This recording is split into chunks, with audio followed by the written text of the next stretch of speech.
Thank you for listening to Depictions Media Radio.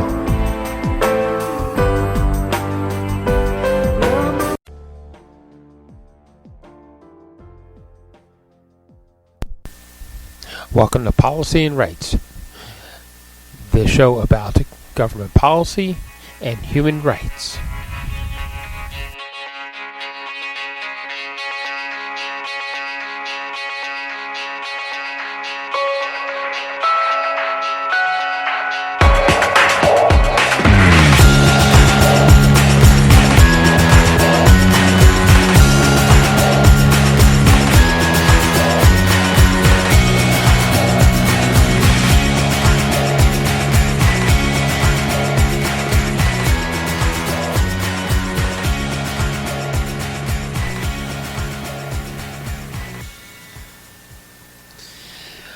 Welcome back to Policy and Rights here on Depictions Media Radio.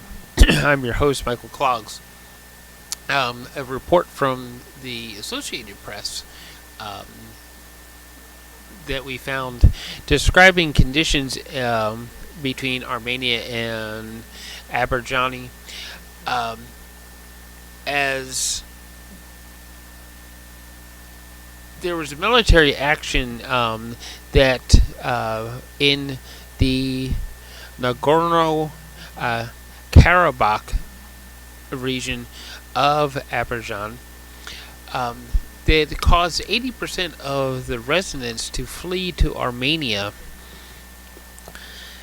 because of the military action against a separatist government and orders to disarm and of course which led to fighting and unstable conditions in the region.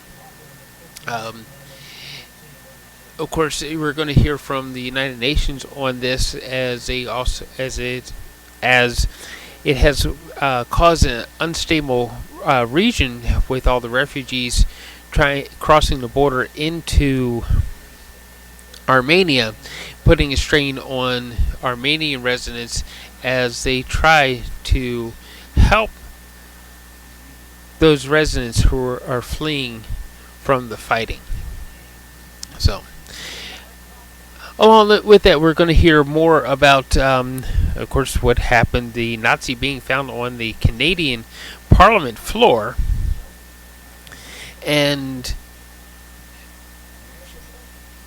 we're going to hear a statement from Justin Trudeau as he talks about the fall festival from the Toronto Chinese Cultural Center, as he is about to celebrate with them and several other MPs the festival that goes along with that, according to the Chinese culture.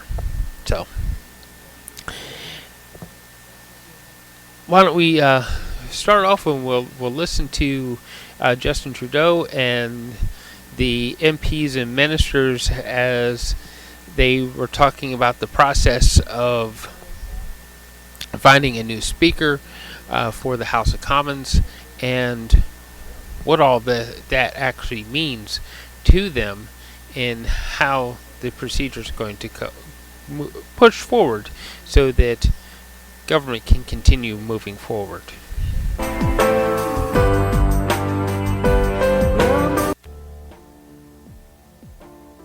Good afternoon, 各位朋友，各位嘉宾，大家下午好，中秋节快乐！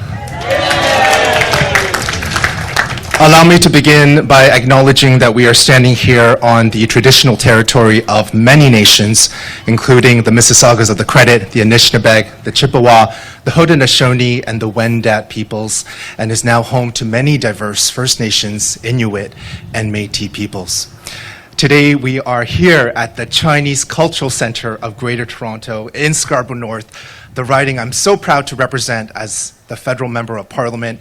And I would like to begin by acknowledging, before I acknowledge and introduce our very special honored guest, a number of dignitaries that are here with us today.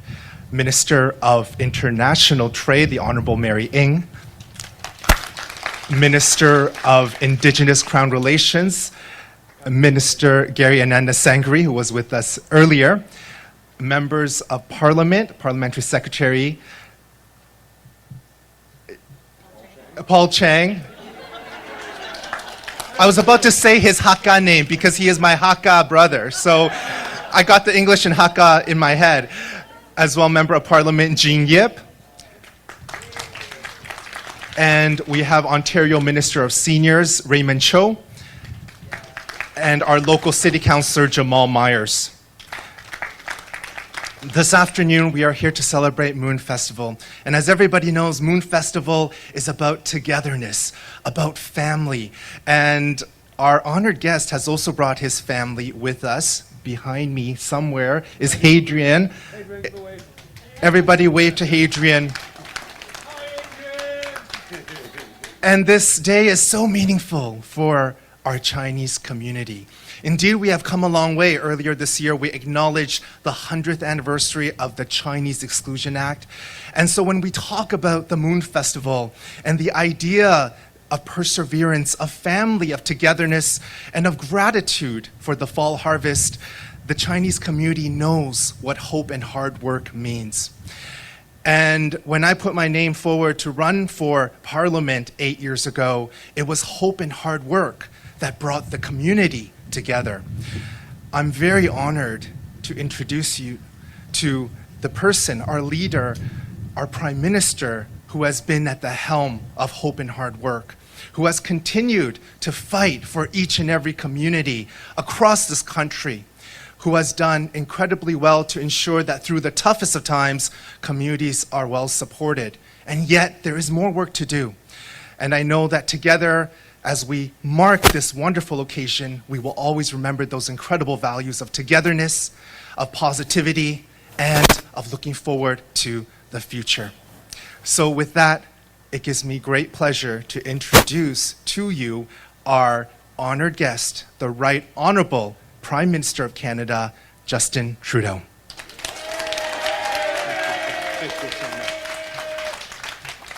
Thank you, Sean, for your kind words. Thank you, Alan, for your leadership and the work you've done here at the Chinese Cultural Centre of Greater Toronto. Thank you to the board members and community leaders who've been part of this vision. It's great to be back here at the CCC, an opportunity to celebrate the incredible contributions of the Chinese Canadian community to not just Scarborough, but to Greater Toronto and indeed right across the country.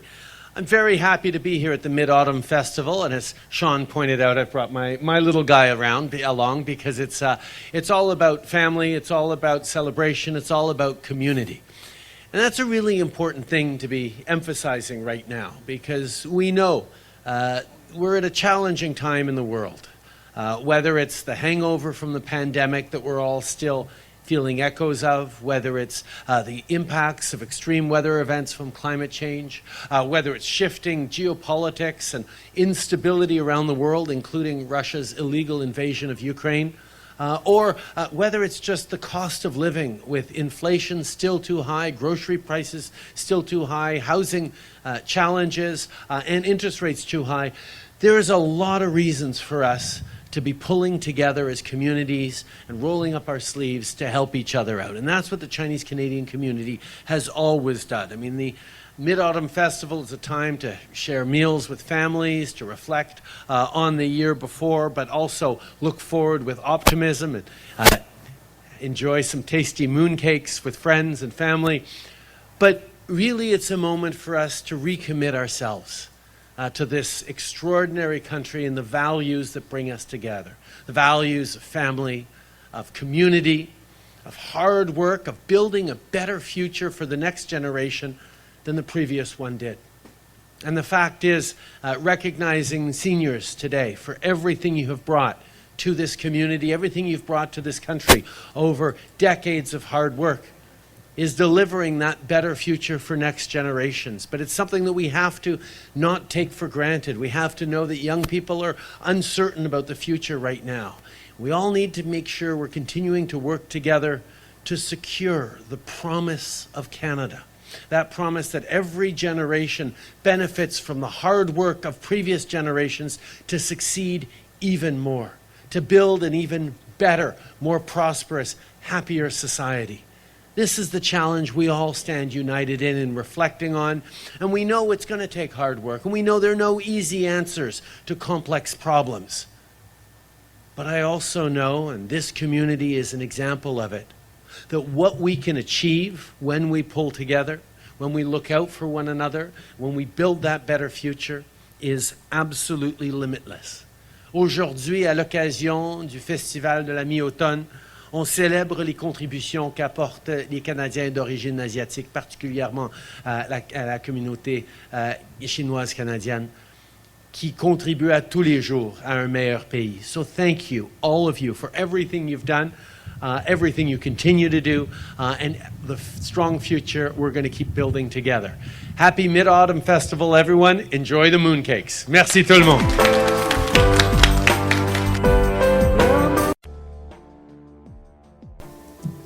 Just start with a couple of notes on the situation in South Caucasus. Our UN team in Armenia, led by by the acting Resident Coordinator Nanna Skau, is working with the Government of Armenia to support the rapidly rising influx of refugees across the border. That's according to the latest official figures from the government. There are about 93,000 men, women, and children who have crossed into Armenia. The UN Refugee Agency noted that refugees are mainly arriving in the Syunik region of southern Armenia. UNHCR pointed out that an interagency response plan is being finalized to be followed by joint financial appeals. UNHCR teams have been on the ground at the border since day one, when the first group of refugees arrived exhausted, frightened, and apprehensive about the future. UNHCR is working with the government on technical equipment, including laptops, tablets, and other items to facilitate the registration of people. WFP is also very much present on the ground with food and hot meals.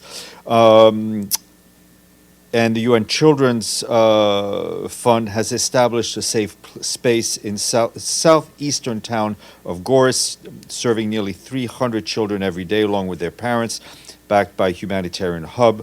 UNICEF also provided health authorities with essential medicine and supplies for children. The UN Population Fund is supporting thousands of women in transit centers in the southeastern region of Syunik and Vayotdor with 8,000 dignity kits, including drinking water, sanitary pads, soap, and more.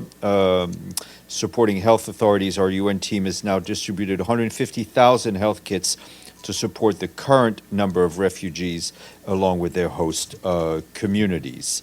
And I was mentioning World Food Program. They've placed 2 mobile warehouses in Goris for non-food items, storage, and a mobile kitchen serving up to 3,000 people every day. WFP has also delivered 4,000 food parcels to support 16,000 people in need in the Syunik area. Along with WHO, UNICEF, and the UN Development Fund program, they are preparing to launch a psychosocial support scheme to cover the needs of over 12,000 refugees. And of course, we are on standby in constant contact with the government to see how we can increase and scale up what we're already doing on the ground. Turning to Sudan, the Office of the Coordination of Humanitarian Affairs is expressing alarm over the spread of cholera in the country. An outbreak has already been declared in the eastern state of Gedaref, and investigations are now underway to determine whether cholera has also spread to Khartoum and South Kordofan. WHO says there have been increasing number of reports of acute watery diarrhea in both states. In Gedaref, more than 260 suspected cholera cases have been reported. 16 people have died reportedly. Even before the outbreak was declared, WHO was providing critical supplies, including antibiotics, IVs, and rehydration solution to 6 states in Sudan, and they are now deploying more teams in more places. Also, just wanted to, a couple of other humanitarian notes. In Niger, as heavy rains continue there, our humanitarian colleagues are concerned about flooding, particularly impacting in the southern part of the country. Last week alone, 13,000 people were affected, and since July, according to the Ministry of Humanitarian Affairs, some 160,000 people have been impacted by floods, with more than 14,000 houses have been collapsed and over 50 deaths. The de facto authorities in Niger and aid agencies continue to support the response and have distributed mattresses, mosquitoes, nets, blankets, and other essential supplies. More than 13,000 families have also received food support.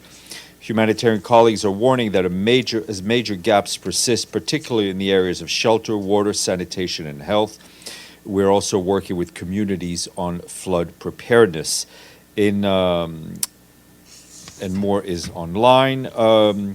Also from Libya, we're told that more than 125,000 people have been reached in Libya with life-saving assistance, including food, water, and health items. More than a dozen UN agencies and humanitarian partners are on the ground, helping set up field hospitals and water tanks and providing protection services to people impacted by the floods around Derna. The people are telling us that they need affordable food and housing assistance, as well as access to health care, banking services, psychosocial support, and safe drinking water. We're also working with local authorities to rehabilitate schools before the academic year starts on Sunday. The floods impacted 117 schools. 19 other schools are being used to house people internally displaced by the disaster. And just wanted to flag for the record that yesterday evening we issued a statement on Guatemala in which the Secretary General expressed his deep concern by the detention and prosecution of a former official of the International Commission against Impunity in Guatemala, and that person is Claudia Gonzalez, and the detention and prosecution is being done for her activities related to her work for the body. The Secretary General notes with concern that several other former members of the Commission, are currently under investigation by judicial authorities. Some also in relation to their work for the Commission.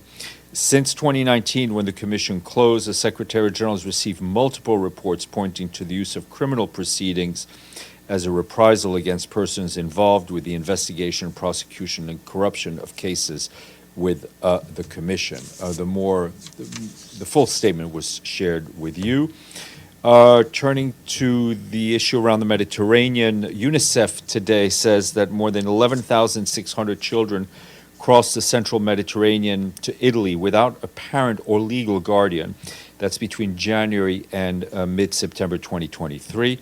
It's an increase of 60% compared to the same period last year. And you saw that yesterday afternoon, Security Council held a meeting to discuss the situation of migrants in the Mediterranean. They heard from our colleagues at UNHCR and IOM, who described a horrendous situation that is getting worse. Today is the International Day of Food Loss and Waste Reduction. Globally, around 13% of food produced is lost between harvest and retail. Tomorrow is the International Day of... Quel jour? Il faut réfléchir. Translation. Get it? Yeah. Which is an opportunity to pay tribute to the work of language professionals. And of course, we could not work without the work of our translators and interpreters. And Sunday is a day that interests me more and more every year, and it is the International Day of Older Persons. There you go, same joke every year. In his message, the Secretary General says that older persons are an invaluable source of knowledge and experience, and that we must ensure their active engagement with a full participation, including through social and workplace policies built around their specific needs. A couple of things coming up. I want to flag that Jean Todt, who is our special envoy for road safety, will be in New York from the 1st to the 5th of October. He just launched a new UN global road safety campaign to address road safety crashes, which are the leading cause of death of people between 5 and 29 around the world. The campaign gathers celebrities to encourage road users to adopt a simple and effective rules to stay safe on the road. Some of the people participating in the campaign would be Kylie Minogue, Naomi Campbell, Patrick Dempsey, Novak Djokovic, DJ Drogba, and UNDP Goodwill Ambassador and Oscar-winning actress Michelle Yeoh, who also happens to be married to Jean Todt. Anyway, if any of you are interested in speaking to him next week, please let us know. On Monday at 1 p.m., there will be a briefing by the President of the Security Council for the month of October, Ambassador Sergio Franca Danese of Brazil. He'll brief you on the program of work. I also want to note that this is the last press briefing for one of your colleagues, Gregory Shaposhnikov. Will be heading back home after many years in New York, and I just want to thank you for making it to the briefing almost every day and for your personal and professionalism. So thank you and good luck. And today we received another payment, 137 member states, from a country whose national dish is the pupusa. The pupusa. It is not an octopus, but it is from El Salvador, and we thank our friends in El Salvador for, and I will not tell them what you said. This is a day of older person, so we're going to start with James. That's really unfair. So, first question. The Security Council's been meeting on non-proliferation in the DPRK. Mm-hmm. What is the Secretary General's view of countries that may trade weapons with North Korea? Well, our belief, and I think the Secretary General himself said it very clearly, that all member states need to abide by the relevant Security Council resolutions. Also on the Security Council, the Secretary General's been pushing for this for a very long time. Discussions are ongoing on Haiti. Mm-hmm. There have been various draft resolutions that have been discussed under a silence procedure, and silence has been broken a number of times by 2 permanent members. Is the Secretary General frustrated that this is taking so long, and how does he view the urgency of the situation in Haiti? Far be it from him to express an opinion on the time it takes for the Council to come together. I think what is important is that the Council comes together. He has been calling for this for quite some time. There is an urgency. The security situation in Haiti seems to deteriorate every day. I mean, yesterday, I think we had a horrific report from our human rights colleagues on the security situation for people living in Port-au-Prince and other provinces, and as the violence and the insecurity spreads. So the earlier the Security Council can come to an agreement and adopt a resolution and mobilize this force, the better. Final question, if I may. The flash flooding here in New York, has it had any effect on the UN? Are staff obliged to come to work today? And so I thought I'd ask this question because, you did a lot of work on the building after Superstorm Sandy and whatever. Has there been any water coming in the building? No, I'm not. Is the building surviving? Not aware. The building is surviving. I mean, I haven't seen any drops of water coming to the briefing room. So we're okay. I think there was, as you recalled, a lot of work went in after Superstorm Sandy. So far, so good. I mean, I can only speak for the staff in my office, but a lot of them went through water and had to turn back because of flooded subway tunnels, but they made it in. They swum in. Yeah, exactly. We're a bit like the Postal Service. Neither rain nor sleet shall keep us away. But anyway, they're here, and as you are. Madame. Thanks, Steph. The European Union this morning urged Azerbaijan to let UN mission go to Nagorno-Karabakh soon in the next few days. Can you tell us if anything in the pipeline and what they're going to do if they go? Yes. In fact, the government of Azerbaijan and the UN have agreed on a mission to the region. The mission will take place over the weekend. It will be led by a senior official from the Office of the Coordination of Humanitarian Affairs, Ramas Raja Singham, also led by our resident coordinator in Azerbaijan, Vlanka Andreeva. an OCHA technical team and representative from UN agencies will also be part of the mission. As you may know or not know, but we haven't had access there in about 30 years. So it's important. It's very important that we will be able to get in. We will go in through into the air from Azerbaijan. While there, the team will seek to assess the situation on the ground and identify the humanitarian needs for both people remaining and the people that are on the move. And of course, it bears reminding of the need for everyone to respect international law and especially international human rights law. That was my follow-up. You talked about a team from OCHA, so humanitarian affairs, but what about monitoring the respect of the rights of the ethnic Armenians that are fleeing now? Are you going to, I don't know, interview them, or what? I mean, the focus will be on humanitarian and also as part of that on issues of protection. Deji. Couple of questions. First, does the Secretary General have anything to say on the two explosions that happened today in Pakistan? We very much condemn the terrorist attacks that took place in Pakistan, killing more than 50 people. The people responsible need to be held to account. I think the fact that these killings took place during religious ceremonies makes them even more heinous, and if it could even be, but I think it is even more horrific to target people as they go about a religious ceremony, a peaceful religious ceremony. My second question here.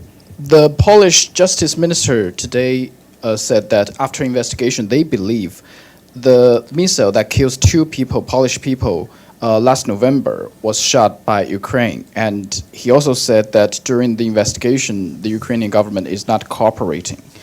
Back to last year, the Ukrainian President Zelensky, when making a video address on this same issue, said hitting NATO territory with missiles, this is a Russian missile attack on collective security. Action is needed. That time, when people asked the spokesperson the question, and you guys answered, the main point is to make sure that whatever happened, there is no escalation of this conflict. Now we go back. It's almost a year. Does the Secretary General think what President Zelensky's remarks there is an attempt to escalate the situation? Don't ask me to analyze things that were said a year ago. I think what we said at the time remains very relevant today. Iftikhar. Thank you. My question on terrorist attack in Pakistan has been asked by Desi, and you have given a good answer. Thank you. Well, thank you very much. I appreciate that. Michelle Nichols, I believe you have a question. Well, Steph, it's not so much a question, it's more of a comment. I have to correct you.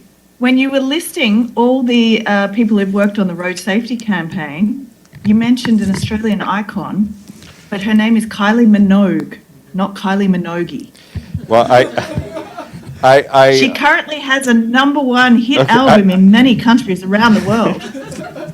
Michelle, you know I don't like statements, but I take your point, and I apologize to her. But if she could see me dance to her tune, I think she'd understand. Sorry, Stefano. Let's try to make this somewhat serious. Stefano. Thank you, Stefan. As you said, I'm persistent. Well, you just mentioned the meeting of the Security Council yesterday.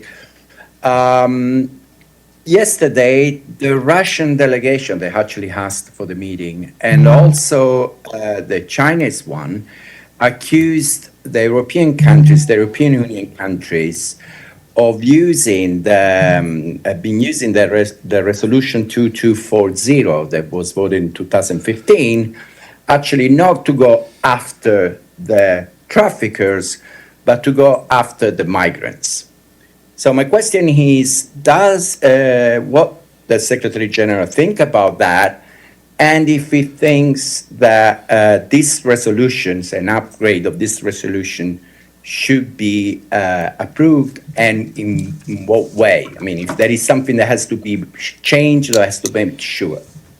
The council will do whatever the council sees fit to do. Our concern, and I think it was very well expressed by our colleagues from IOM and UNHCR yesterday, and again by UNICEF today, is on the safety and the dignity and the rights of all of these men, women, and children who are crossing the Mediterranean. James. So first on Nagorno-Karabakh and your team, can you get a few more details? How big is the team that's going to Nagorno-Karabakh? How many people? How long will they be in Nagorno-Karabakh? And you mentioned the focus was on humanitarian situation and protection. Is there anyone representing UN human rights as a part of this? Is there a human rights component to the team?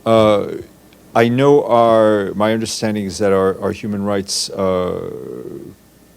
colleagues, I mean, let me just be, as far as I know, there is no representative of the High Commissioner for Human Rights going on this initial mission. The issue of human rights, of the respect of the rights of minorities and international law remains very high on our concerns. We've also taken note of the statements made by the Azerbaijani government, which they were very clear in saying they will respect the rights of minorities. And any new developments on our human rights, what our human rights colleagues may do in terms of mission, I will let you know. It is the people represented on the mission are those who have, my understanding, resident representatives accredited in the country team in Azerbaijan at this time. How many people in total do you think, a rough number, and how long are they going to be in there for? So do a short one-day visit, or are they there for a week? I think it's less than 10. It's an initial mission. How long they will stay, it's a question I should have asked when I was told about this mission a few minutes ago, and I will try to find out. Okay. One different question. The Secretary General and various parts of the UN, including the Office of the High Commissioner for Human Rights, have been very strong about what Russia has been up to in the war in Ukraine in terms of human rights. Does Russia have any place on the UN Human Rights Council?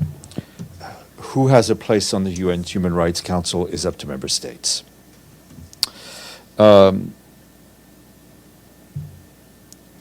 Okay. Happy Friday. Yay.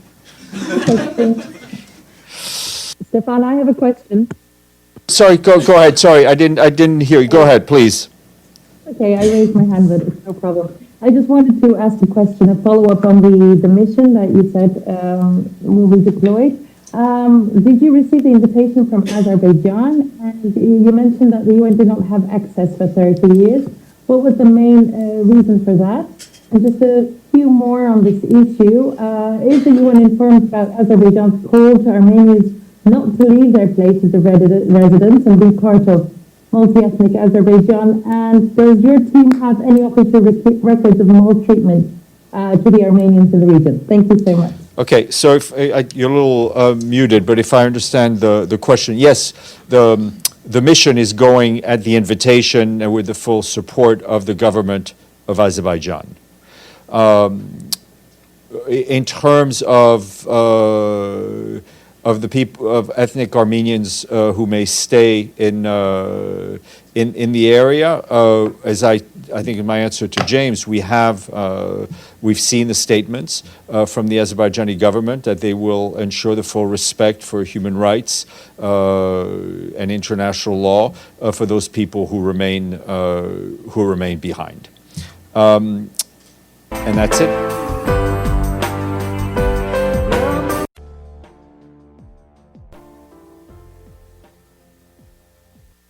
Look, I have no statement. I know there was some questions that folks wanted to ask, so I thought I'd just make myself available. Coming out of your meeting with Mayor Chow, can you tell us a timeline on when Toronto will see money from the Housing Accelerator? Well, look, let me first just say with the Housing Accelerator Fund, I'm extremely optimistic about the progress that it's already demonstrating. We've obviously had success in London. We've seen the city of Calgary make fundamental changes to the way that they're going to permit homes to be built in the city. We've got a very healthy conversation going on with other cities across the country, including in my home province of Nova Scotia with Halifax. I met this morning with not only Mayor Chow, but also Mayor Sutcliffe here in Ottawa.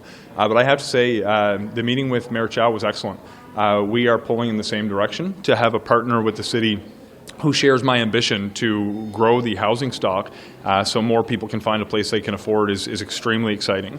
There's a number of initiatives that the Mayor has put forward to strengthen the initial application the City of Toronto had submitted to the fund. There's a few areas where we're going to encourage them to take additional steps, but I have to say the response to, in every instance, was one of collaboration and ambition. I don't have an exact date for you because we will need to sort out some details, but to the extent we can finalize things this fall, that would be my goal. Just maybe one follow-up and I'll... Sorry, just you mentioned areas where they can strengthen their application. What exactly are you talking about? Look, there's a range of different opportunities, and I should say I'm not being met with resistance. It was very, very encouraging. But speeding up the permitting process. Toronto, the largest city in the country, has one of the slowest approval processes. There are best practices we've seen across the country where digital permitting has been adopted. There's opportunities to further densify along current and future transit corridors. There's opportunities to improve density for students near the post-secondary institutions in the city. There's a number of other measures as well that will be designed to make sure that we're maximizing the number of homes for Canadians as a result of the federal investments we're going to make, and I expect we'll be able to share with more granularity once we come to ground on final details. Les négociations avec le gouvernement du Québec justement sur le logement, est-ce qu'il y a eu des rencontres cette semaine? Est-ce qu'il faut s'attendre à une annonce dans les prochains jours? Où est-ce que vous en êtes exactement là, pour le transfert Oui, dans quelques semaines dernières, j'ai des conversations avec le ministre Duranceau. Juste pareil, nous avons l'opportunité pour conclure des discussions pour finaliser le détail pour les fonds pour l'accélération de construction de logements. Je pense que la prochaine semaine et la prochaine semaine, le ministre Duranceau a des obligations dehors Québec et dehors Canada. C'est possible juste après elle retourner pour continuer la discussion, mais j'espère que nous avons l'opportunité pour finaliser la discussion très vite. Mais c'est quoi le problème, M. Fraser? Personne ne comprend où ça bug.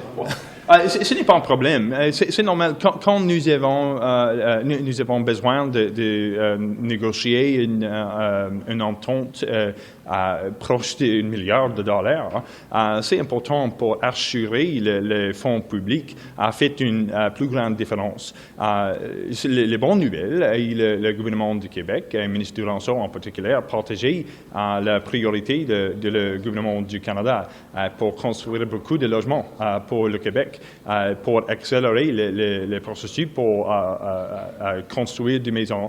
Et c'est très important parce que c'est la raison d'être pour les fonds pour l'accélération des logements et pour changer la façon de construction de logements dans les villes, petites et plus grandes. C'est la même priorité et ce n'est pas un problème, c'est normal juste pour finaliser les détails. Là-dedans, est-ce qu'il y a des critères comme consultation autochtone, questions LGBTQ, des conditions de ce type-là? Non. Selon moi, ce n'est pas une discussion sur les conditions, juste pour établir la priorité que nous partageons. C'est très important parce que ce n'est pas une petite fonds, c'est énorme. Partout dans notre pays, c'est $4 milliards et juste pour Québec, c'est possible pour obtenir une entente avec $900 millions. Mais c'est très important pour le Québec et pour le Canada pour assurer les fonds fait une différence pour construire des nouveaux logements pour des personnes qui habitent la province. Pourriez-vous nommer ne serait-ce qu'une condition? Expliquez-moi une de vos conditions, une seule. Juste, une condition? I want only to know only one of the conditions that you're posing to the Quebec government. One condition. OK. Pour établir des changements possibles pour les vies, pour construire du logement. C'est possible et c'est difficile parce que la solution aux Trois-Rivières, ce n'est pas les mêmes solutions pour les cités du Québec. Mais c'est important pour travailler ensemble avec le Québec pour établir une nouvelle approche pour changer la façon dont les vies pour approuver du logement. Et c'est important aussi pour le Québec, pour le ministre Duranceau et pour moi, pour assurer les fonds résultats dans des nouveaux unités de logement pour tout le Québec. Et il n'y a pas juste une condition, mais quand nous avons l'habilité pour transférer des fonds de la province, c'est très important pour assurer les fonds de résultats dans des autres nouveaux logements pour le Québec. On Burnaby and Surrey, that funding announcement was canceled earlier this week because of a proposal from Metro Van to increase their DCC charge. Did that proposal catch you off guard? Why wasn't that flagged earlier in the process? So a couple of points on this one in particular, and to the opening comments I made in response to Alex. The exchanges that we are having with cities are proving to make a meaningful difference that's going to result in more homes being built for Canadians. I should say the Mayor Hurley in Burnaby, Mayor Locke in Surrey, and the other Metro Vancouver mayors are actually some of the most ambitious leaders in Canada when it comes to their record on housing over the course of their time in office. When I visited Burnaby in particular, Mayor Hurley demonstrated to me a number of the different projects that are increasing affordable stock next to transit stations, improving density, and making the community more livable. One of the things that came as news very late in the day to me, despite having had the opportunity for a discussion about a range of housing and infrastructure issues with the Metro Vancouver mayors, was a surprising proposal that had a serious proposed increase to development charges, which could have the impact, it will not certainly have this impact, but it could have the impact of reducing the appetite for home builders to go build homes.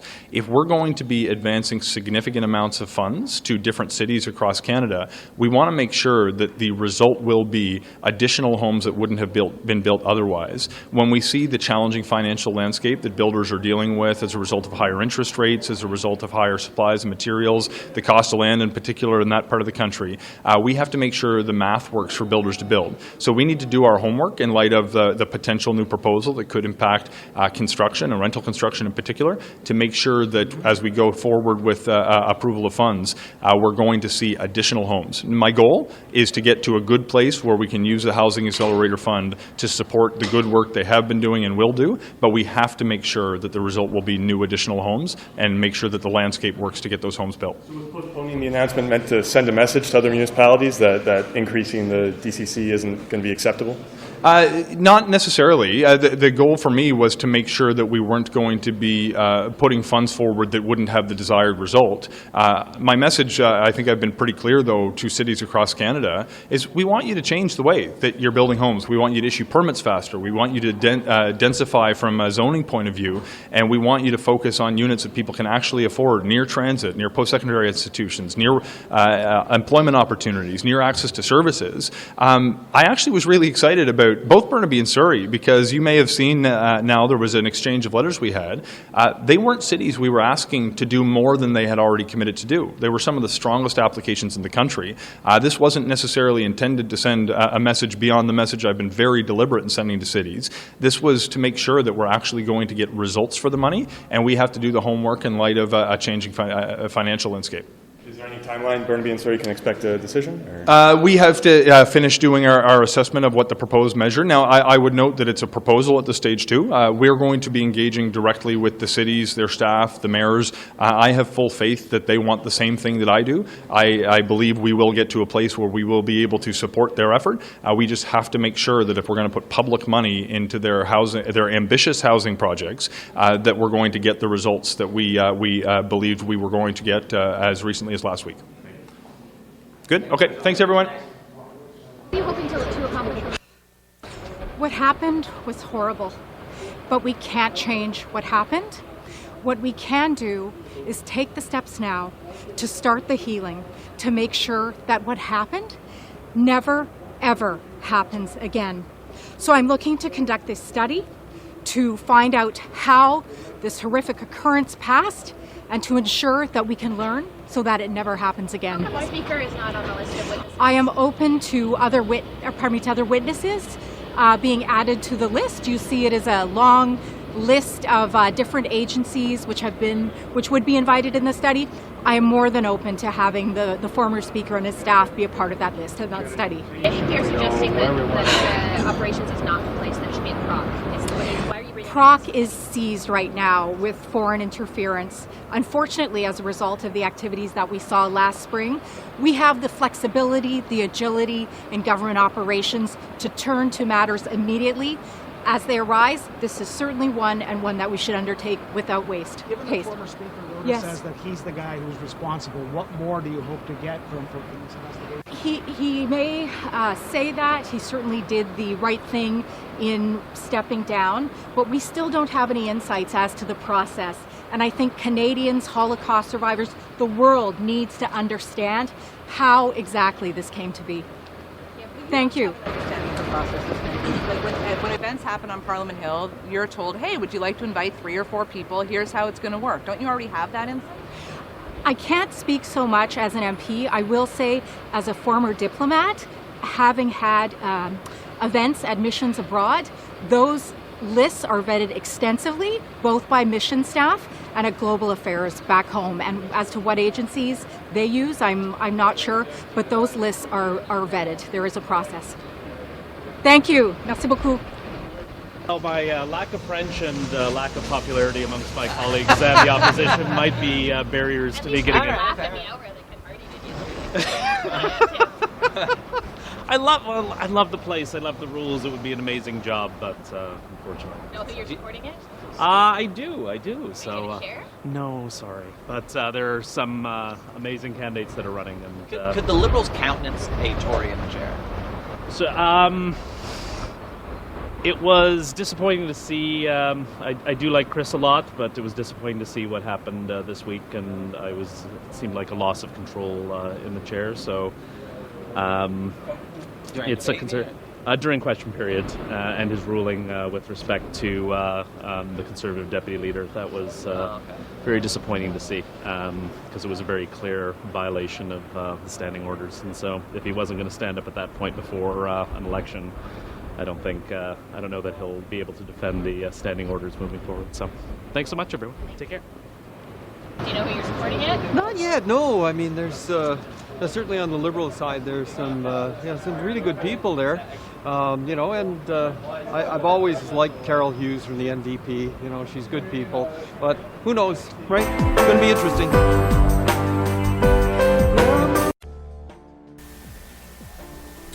Okay, it's military action, no matter how you slice it, means trouble for non-militants.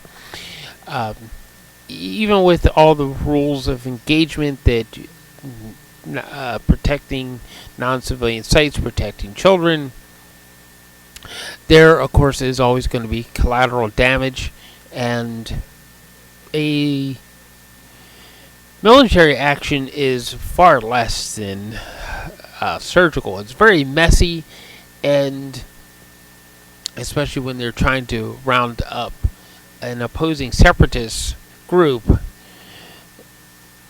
that has embedded itself into a region. So, United Nations will work its hardest to protect the refugees and help the Armenian government that is actually receiving those who are crossing the border from Azerbaijan into Armenia. So,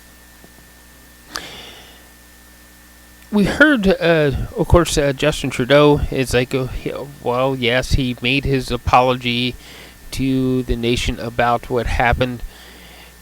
We're back to the same old arguments about how Canadians need to stand tough and work together, even in light of rising food costs and inflation that's too high and all these things that just simply aren't right with the country. The one thing that Justin Trudeau doesn't actually say is how he's going to work to fix it.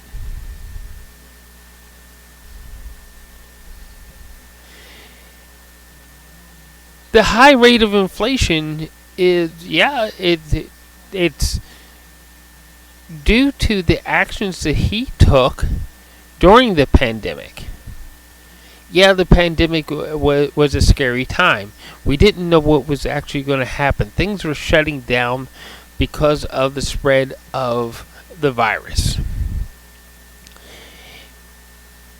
Did Justin Trudeau need to start printing money and handing it out to people?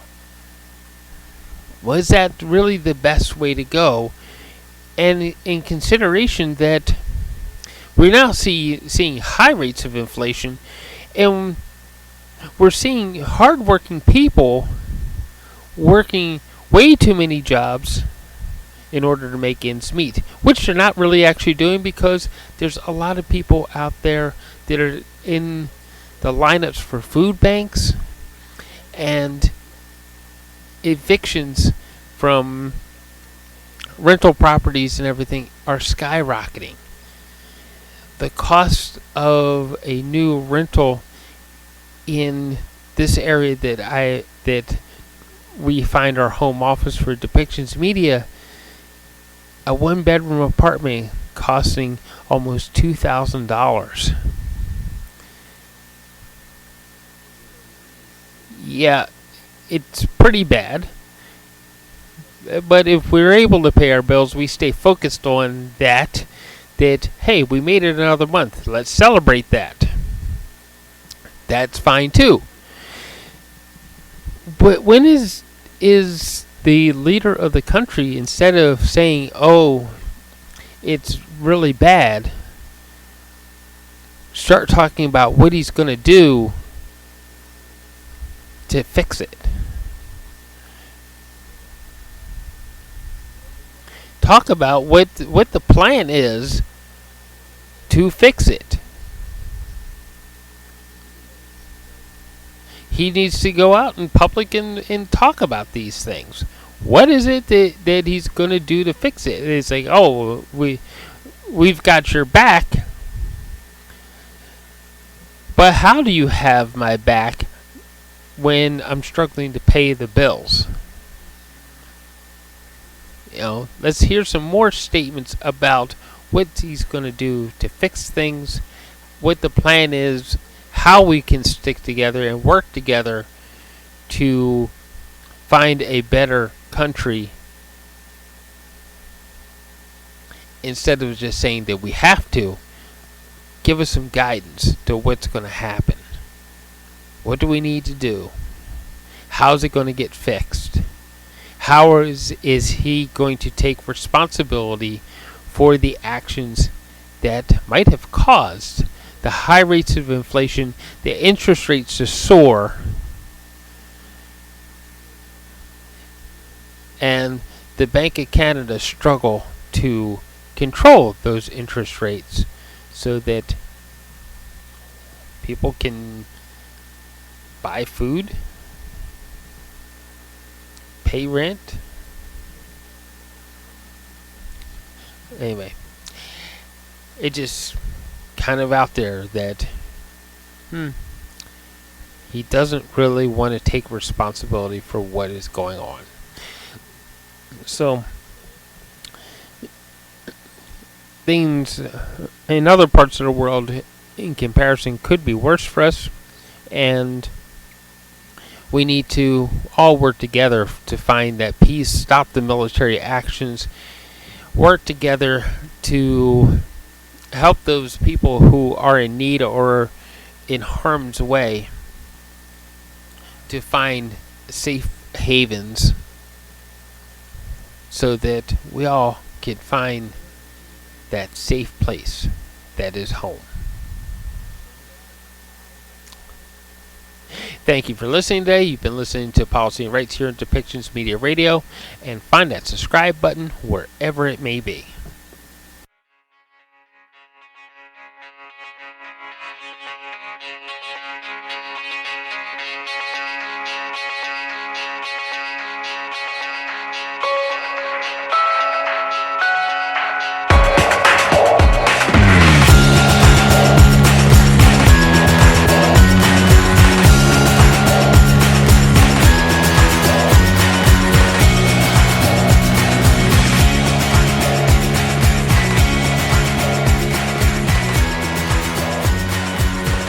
show has been produced by Depictions Media.